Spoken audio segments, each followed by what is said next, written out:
How to create PowerPoint presentation on mobile. Hi everyone, welcome back to a new video. In this video, we're going to learn how we can create or make PowerPoint presentation on mobile. So without any delay, let's start with the process on how we can do it. But before that, don't forget to hit that like, share, and subscribe icon.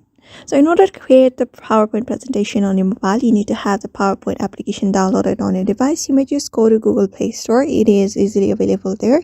Just go to search bar and type in PowerPoint. After typing in PowerPoint, you may just download the Microsoft PowerPoint. It is one of the easiest way on creating PowerPoint presentation. After that is done, simply launch the app. After launching the app, you will be easily logged in into your account, or otherwise, if you don't have an account, you may just create an account at the moment. After that, you'll be able to see this home interface on your screen.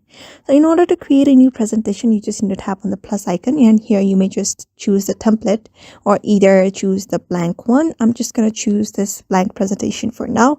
After that, tap on OK and it will create your presentation.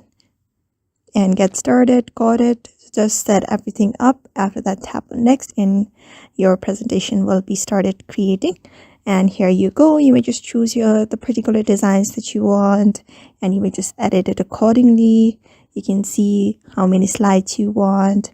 You can choose the text format and everything. After that, you may just type in and edit it accordingly, just like that. So therefore, just follow that method and you should be able to create presentation on your mobile using PowerPoint. So I hope this video was helpful to you, and thank you for watching this video.